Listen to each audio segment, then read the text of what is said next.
ही के समय, चाहे वो छोटे समय पर हो, छोटे टाइम फ्रेम पर हो, आप स्विंग के लिए लेना चाहें उसके लिए भी, और अगर आप इन्वेस्टमेंट प्लान कर रहे हैं तो उसके लिए भी, दोनों तरीक़ों से। अच्छा, पहले फॉर्मेशन को समझते हैं कि क्या ट्रेड करना चाह रहे हैं यहाँ पर हम, ठीक है।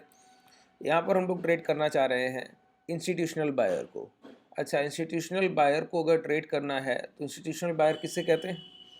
इंस्टीट्यूशनल बायर की डेफिनेशन सीधी सी है, जो एक ही प्राइस पर इतनी खरीदारी कर सके कि अब आने वाले समय में प्राइस कभी भी उस लो के नीचे ट्रेड ना करे। जैसे एक बार गिरावट हो रही है, 500 का भाव है, 400 आ गया। 400 आने के बाद अब 400 पर अगर इंस्टीट्यूशनल बायर खरीदारी करें तो इसका मतलब है इतनी बाइंग हो जानी चाहिए अब कभी भी फ्यूचर में प्राइस कम से कम अगले 4 से 5 साल, जब तक कोई न्यूज़ नहीं आ जाता पैनिक का, तब तक तो कम से कम इस 400 के नीचे नहीं आना चाहिए। और अगर किसी न्यूज़ में टच करता भी है तो इमीडिएट डिमांड क्रिएट होनी चाहिए। इतना बड़ा सपोर्ट एरिया किसी प्राइस का बन जाना कैसे पॉसिबल है, ज़रा समझिए। देखिए, इस इंस्टीट्यूशनल बायर हमको दिख जाना चाहिए। कैसे दिखता है, ज़रा समझिए। अगर कोई प्राइस गिर रहा है तो वो लोअर लोज के पैटर्न में गिरता है, ठीक है। प्रीवियस लो को ब्रेक करेगा और नया लो बनाएगा, प्रीवियस लो को ब्रेक करेगा, नया लो बनाएगा। इसका मतलब क्या है, ये खरीदार जो भी बीच में खरीदारी करने आए, ये छोटे थे बिकवाल से, तभी ये प्राइस को जहां पर खरीदारी की वहां पर रोक नहीं पाए, एक नया लो लग गया। सेलर्स ने इनकी खरीदारी से ज़्यादा सेलिंग कर दी, बाइंग से ज़्यादा सेलिंग हो गई। लेकिन बीच में एक बार प्राइस निचले स्तर पर आता है और यहाँ पर आके जब रिट्रेसमेंट करता है और लौट कर स्विंग लो के पास आता है, जहाँ पिछली खरीदारी हुई है उस प्राइस के पास आ रहा है, तो उसको ब्रेक डाउन करने से पहले प्राइस रिवर्स करता है, और रिवर्स करते हुए ये स्विंग हाई काट देता है। इसको हम कहते हैं डब्ल्यू फॉर्मेशन। डब्ल्यू फॉर्मेशन एक डाउन ट्रेंड लोअर लोस के पैटर्न जब लग रहे हो, तब प्राइस का प्रीवियस स्विंग लो सेफ करते हुए लास्ट स्विंग हाई का निकाल देना डब्ल्यू फॉर्मेशन कहलाता है।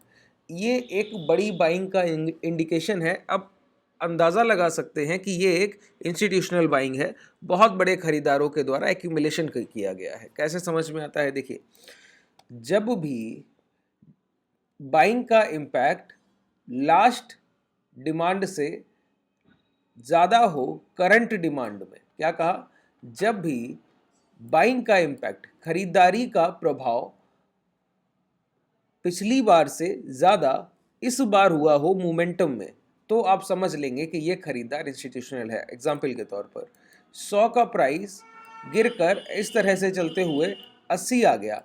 अब 80 पर थोड़ी देर प्राइस रुका और उसके बाद अचानक से 84 ट्रेड करने लगा। इसका मतलब क्या है, बीच में कोई खरीदार तो आए हैं, गिरते हुए प्राइस में कोई बायर तो आए हैं, लेकिन ये बायर कितने बड़े हैं ये नहीं पता है। बार बार बायर्स काट दिए जा रहे हैं, लोअर लोज लगते जा रहे हैं, ठीक है, नहीं पता है कितने बड़े हैं। तो जब भी 80 से 84 प्राइस गया तो एक इम्पैक्ट क्या है, बाइंग का इम्पैक्ट क्या है, 4 रुपए की बाइंग दिखा रहा है। 80 से 84, 4 रुपए प्राइस को ऊपर लेकर चले गए बायर्स, इतना उनका पोटेंशियल था।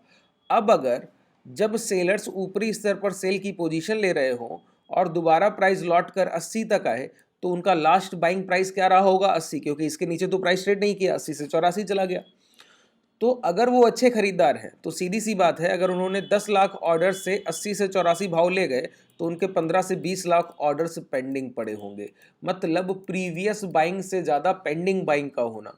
इसका मतलब क्या है, जब सेलर्स सेल कर रहे होंगे और प्राइस 80 के आसपास अगर लौट कर आया तो टच करते ही इस इम्पैक्ट में 84 को काट दे।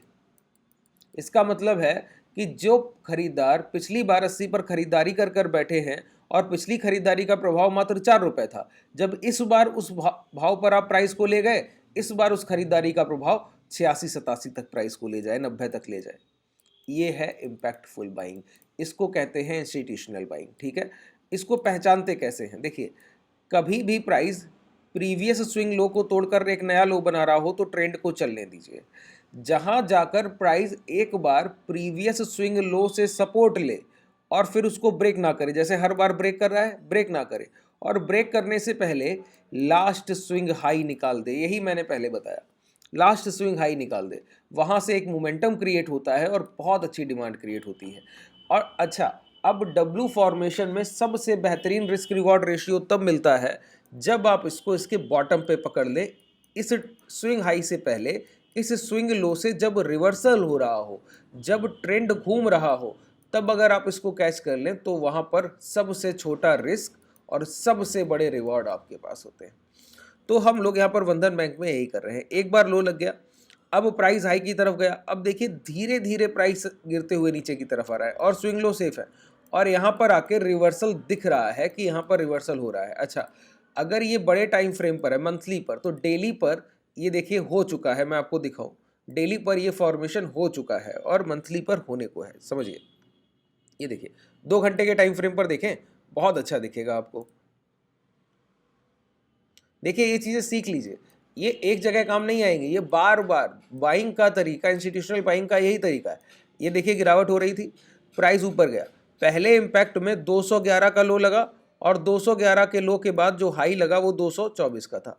तो कितना इम्पैक्ट था पिछली बार? 211 से 224, 12-13 रुपए का इम्पैक्ट था और प्राइस धीमे चल कर गया इस इम्पैक्ट में। जब दोबारा प्राइस लौट कर आया तो देखिए ये रिवर्सल हुआ। इस रिवर्सल पे अगर आप कैच कर लें तो ये सबसे बेहतरीन प्राइस है डिमांड के लिए। तो यहाँ से प्राइस 215 से देखिए 240 हो गया। तो पिछली डिमांड से बड़ी डिमांड ये है। तो ये जो बायर है ना 210 212 के प्राइस पर, इसको हम कहेंगे इंस्टीट्यूशनल बायर। ये FII में से कोई बाइंग कर रहा है और ये बड़ी खरीदारी है, ये छोटी खरीदारी नहीं है। अब आप पाएंगे कि बंधन बैंक, आप आगे नज़र बनाकर रखिए, 224 के नीचे जल्दी ट्रेड नहीं करेगा और 224 अगर खरीदारी 224-25 मिल जाए तो आप पाएंगे कि ये प्राइस अब 240-45 ब्रेक करेगा और नए स्विंग हाई लगाएगा, 255 को तोड़ने की कोशिश करेगा। ठीक है, और ये बहुत अच्छे प्राइजेस है, मैं आपको बता दूं, ये अपने ऑल टाइम हाई की तरफ जाएगा। ऑल टाइम हाई इसका बहुत दूर है अभी, यहाँ से लगभग 650-700 के टारगेट आपको मिलेंगे, जो कि आप मंथली पर बहुत अच्छे प्राइजेक्शन में इस टारगेट को आप अचीव कर सकते हैं। मैं आपको दिखा दूं, पहला टारगेट ये 400 के आसपास है और दूसरा ये 600 के आसपास आप बिल्कुल आसानी से ये अचीव कर लेंगे। देखिए सेम मोमेंटम हुआ है, पहली डिमांड धीरे हुई, सप्लाई धीरे धीरे, अचानक से ये प्राइस इतनी तेजी से निकलेगा कि आप समझ नहीं पाएंगे कि बाइंग क्रिएट कैसे हो गई। ठीक है, तो बंधन बैंक में पोजीशंस बनाइए और होल्ड कीजिए और आपको बहुत अच्छे टारगेट्स देखने को मिलेंगे। चलिए, थैंक यू।